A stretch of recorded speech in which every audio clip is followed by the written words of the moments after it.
ذرا تصور کریں، عرب کی جلتی ہوئی زمین، تپتی ہوئی دھوپ، پیاس سے خشک ہونٹ اور سامنے ہزاروں میل کا طویل اور کٹھن سفر۔ یہ کوئی عام جنگ نہیں تھی، بلکہ ایک ایسا امتحان تھا جس نے سچے اور منافق کی پہچان کروا دی۔ یہ بات ہے سن 9 ہجری کی، جب مدینہ میں خبر پھیلی کہ رومن امپائر اپنی زبردست فوج لے کر مسلمانوں پر حملہ کرنے والا ہے۔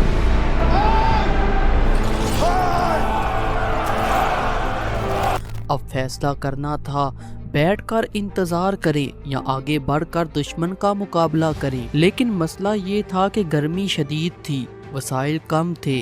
یہ وہی موقع تھا جب نبی کریم صلی اللہ علیہ وآلہ وسلم نے اعلان کیا، اللہ کی راہ میں نکلنے کا وقت آ چکا ہے۔ اور پھر دیکھتے ہی دیکھتے ایک ایسا لشکر تیار ہو گیا جو تاریخ میں اس وقت کا سب سے بڑا مسلمانوں کا لشکر تھا۔ یہ ہے جنگ تبوک کی کہانی۔ تو آئیے جانتے ہیں کہ اس جنگ میں کیا ہوا، کون کامیاب رہا اور کون بے نقاب ہوا۔ جنگ کی تیاری کچھ یوں ہوئی کہ نبی کریم صلی اللہ علیہ وآلہ وسلم کو خبر ملی کہ رومی ایک بہت بڑا لشکر تیار کر رہے ہیں اور ان کا اگلا ٹارگٹ مدینہ ہے اور وہ بہت جلد مدینہ پر حملہ کرنے والے ہیں۔ تو آپ نے فوراً اعلان کر دیا کہ سب کو اس جنگ میں شریک ہونا ہے۔ اب پہلے ایسا ہوتا تھا کہ آپ صلی اللہ علیہ وآلہ وسلم نے کسی سے جنگ کرنی ہو تو وہ دشمن کو خبر نہیں ہونے دیتے تھے، وہ اچانک حملہ کر دیتے تھے۔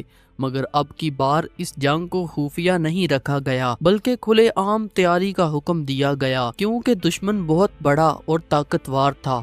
لیکن مسئلہ یہ تھا کہ یہ سخت گرمی کا موسم تھا، فصلیں پک چکی تھیں، پانی کی کمی تھی اور سفر بھی طویل تھا، یعنی یہ ایک بہت بڑی آزمائش تھی۔ آپ صلی اللہ علیہ وآلہ وسلم نے اعلان کیا کہ اس جنگ کے لیے ڈونیشن اکٹھی کی جائیں۔ سب سے زیادہ حصہ اس وقت کی سب سے امیر شخصیت حضرت عثمان غنی رضی اللہ تعالی عنہ نے ڈالا، جنہوں نے 10,000 دینار، 300 اونٹ اور 50 گھوڑے دیے۔ حضرت عمر فاروق رضی اللہ تعالی عنہ نے کہا کہ حضرت ابو بکر صدیق رضی اللہ تعالی عنہ ہر بار اسلامی کاموں میں میرے سے آگے رہتے تھے۔ انہوں نے دل میں ہی سوچا کہ آج وہ حضرت ابو بکر صدیق رضی اللہ تعالی عنہ سے آگے نکل جائیں گے۔ پھر وہ اپنے گھر گئے، اپنی ساری دولت میں سے آدھا حصہ لا کر جنگ کے لیے پیش کر دیا۔ جب حضرت ابو بکر صدیق رضی اللہ تعالی عنہ نبی کریم صلی اللہ علیہ وآلہ وسلم کے پاس پہنچے تو انہوں نے اپنے پورے گھر کا سامان، مال اور دولت اللہ کے رستے میں پیش کر دیا۔ نبی کریم صلی اللہ علیہ وآلہ وسلم نے ان سے پوچھا، ابو بکر تم نے اپنے گھر والوں کے لیے کیا چھوڑا؟ حضرت ابو بکر صدیق رضی اللہ تعالی عنہ نے انتہائی ایمان افروز جواب دیا، میں نے ان کے لیے اللہ اور اس کے رسول کو چھوڑا ہے۔ یہ سن کر نبی کریم صلی اللہ علیہ وآلہ وسلم بہت متاثر ہوئے اور حضرت ابو بکر صدیق رضی اللہ تعالی عنہ کی قربانی کی بے حد تعریف کی۔ حضرت عمر رضی اللہ تعالی عنہ نے بعد میں خود اعتراف کیا کہ میں اس دن سمجھ گیا کہ میں کبھی بھی ابو بکر سے آگے نہیں بڑھ سکتا۔ ایک صحابی تھے، جب انہوں نے سنا کہ آپ صلی اللہ علیہ وآلہ وسلم نے جنگ کے لیے ڈونیشنز مانگی ہیں، لیکن یہ غریب صحابی تھے، ان کے پاس کچھ بھی نہیں تھا۔ یہ صحابی دن بھر مزدوری کرتے رہے اور رات بھر سخت محنت کر کے صرف 4 کلو کھجوریں کمائیں۔ صبح ہوئی تو وہ ان کھجوروں کو نبی کریم صلی اللہ علیہ وآلہ وسلم کی خدمت میں پیش کر دیا۔ جب منافقین نے یہ دیکھا تو طنز کرنے لگے، کہنے لگے اللہ کو اس مٹھی بھر کھجوروں کی کیا ضرورت ہے۔ یہ سن کر اللہ تعالیٰ نے ان منافقین کے لیے قرآن کی یہ آیت نازل فرمائی،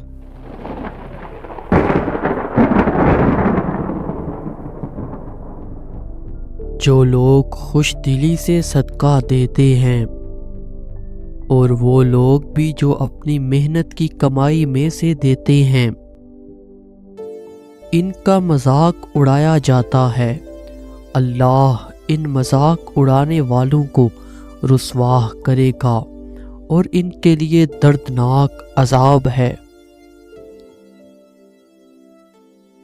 عورتوں نے اپنے زیور تک دے دیے تاکہ فوج کے لیے سامان خریدا جا سکے۔ اس دوران منافقین بہانے بنانے لگے، کوئی کہتا گرمی بہت زیادہ ہے، کوئی کہتا رومی بہت طاقتور ہیں، اور کچھ تو دوسروں کو بھی جنگ سے روکنے کی کوشش کر رہے تھے۔ اسی دوران ایک اور مسئلہ یہ تھا کہ مسلمانوں کے پاس پورا لشکر لے جانے کے لیے سواری بہت کم تھی، یہاں تک کہ کوئی صحابہ کو پیدل ہی چلنا پڑا، لیکن جو سچے مومن تھے وہ ہر حال میں ساتھ جانے کے لیے تیار تھے۔ آخر کار بڑی محنت اور قربانیوں کے بعد تقریباً 30,000 کا اسلامی لشکر تیار ہو گیا، جو اس وقت کا سب سے بڑا اسلامی لشکر تھا۔ جیسے ہی سب کچھ مکمل ہوا، نبی کریم صلی اللہ علیہ وآلہ وسلم کی قیادت میں یہ لشکر مدینہ سے تبوک کی طرف روانہ ہو گیا، ایک ایسے سفر پر جو مسلمانوں کے لیے بڑا امتحان ثابت ہونے والا تھا۔ لیکن یہ کوئی عام سفر نہیں تھا، گرمی ایسی کہ سانس لینا مشکل، رستہ لمبا اور کھانے پینے کا سامان بھی محدود، اور سب سے بڑی بات سفر اتنا سخت کہ ایک اونٹ پر کئی لوگ باری باری سوار ہو رہے تھے۔ بعض صحابہ کے پاس تو سوار ہونے کے لیے کچھ نہیں تھا، وہ پیدل ہی چل رہے تھے۔ اس دوران منافقین کا ٹولہ بھی تھا جو بہانے بنا کر پیچھے رہ گیا، اور کچھ ایسے بھی تھے جو ساتھ تو چلے لیکن دل میں طرح طرح کے وسوسے لے کر، مگر جو سچے مومن تھے وہ ہر مشکل کے باوجود آگے بڑھتے رہے، کیونکہ ان کے لیے یہ صرف ایک جنگ نہیں بلکہ ایمان کا امتحان تھا۔ رستے میں ایک ایسی جگہ آئی جہاں صدیوں پہلے ایک قوم پر اللہ کا عذاب آ چکا تھا۔ یہ وہی مقام تھا جہاں کبھی قوم سمود آباد تھی۔ ان کے گناہوں کی وجہ سے اللہ تعالیٰ نے ان پر تباہ کن عذاب نازل کیا تھا، اور وہ پوری بستی کھنڈرات میں تبدیل ہو گئی۔ جیسے ہی مسلمان وہاں پہنچے، کچھ لوگوں نے وہاں کے کنویں سے پانی نکالا اور آٹا گوندھ لیا، لیکن نبی کریم صلی اللہ علیہ وآلہ وسلم نے جب یہ دیکھا تو فوراً انہیں روک دیا۔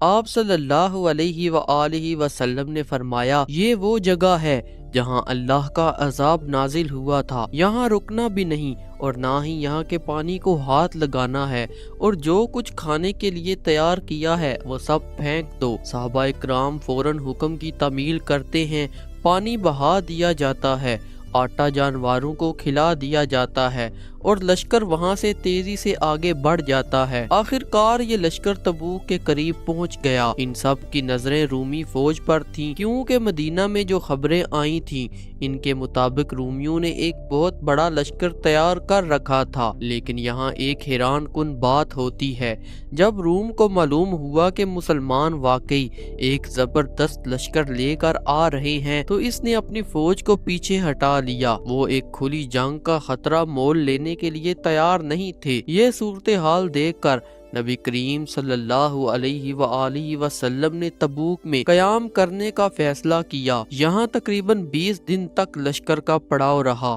اس دوران آس پاس کے علاقے کے مختلف قبائل کے ساتھ بات چیت ہوئی، جن میں کئی عیسائی قبیلوں کے سردار بھی شامل تھے، جو خود نبی کریم صلی اللہ علیہ وآلہ وسلم کے پاس آئے اور صلح کی۔ انہوں نے جزیہ دینا قبول کر لیا، جس کا مطلب یہ تھا کہ وہ مسلمانوں کی حکومت کو تسلیم کر چکے تھے۔ یہ ایک بہت بڑی سیاسی فتح تھی، کیونکہ بغیر جنگ کے ہی رومی سلطنت کے آس پاس کے علاقے اسلامی حکومت میں آ گئے تھے۔ جنگ تبوک بظاہر ایک جنگ کے بغیر ختم ہو گئی، لیکن اس کا اثر بہت گہرا تھا۔ پہلا فائدہ تو یہی ہوا کہ رومیوں کی طاقت کا خوف ختم ہو گیا، جو اس وقت دنیا کی سب سے بڑی سلطنت تھی، لیکن وہ مسلمانوں کا سامنا کرنے کی ہمت نہ کر سکی۔ دوسرا فائدہ یہ ہوا کہ عرب کے وہ قبائل جو ابھی تک یہ دیکھ رہے تھے کہ کون سی طاقت غالب آئے گی، اب سمجھ گئے کہ مسلمان ایک ناقابل شکست قوت بن چکے ہیں۔ کئی قبیلوں نے خود آ کر اسلام قبول کیا اور صلح کر لی۔ تیسرا بڑا فائدہ یہ تھا کہ مدینہ میں موجود منافقین بے نقاب ہو گئے اور ان کی سازشیں ناکام بنا دی گئیں۔ جنگ تبوک کے بعد مسلمانوں کی طاقت پورے عرب میں تسلیم کر لی گئی، لیکن یہ اختتام نہیں تھا، یہ تو ایک نئی شروعات تھی۔ عرب کے وہ قبیلے جو اب تک خاموش تماشائی بنے ہوئے تھے، اب ان کے پاس دو ہی رستے تھے، یا تو اسلام قبول کر لیں یا پھر مقابلے کے لیے تیار ہو جائیں۔ اب یہی ہوا۔ ان کے بعد مسلمانوں کا سامنا ایک ایسی جنگ سے ہونے والا تھا جو عرب کی تاریخ کا فیصلہ کن موڑ ثابت ہوئی، جنگ یمامہ۔ وہ جنگ جس میں جھوٹے نبی مسلمہ کذاب کے خلاف خون ریز جنگ ہوئی اور اسلام کی تاریخ کا ایک اور عظیم باب لکھا گیا۔ اگر آپ جاننا چاہتے ہیں کہ اس جنگ میں کیا ہوا، کیسے مسلمانوں نے اپنی جانیں قربان کر کے اسلام کی حفاظت کی، تو ہماری اگلی ویڈیو ضرور دیکھیں۔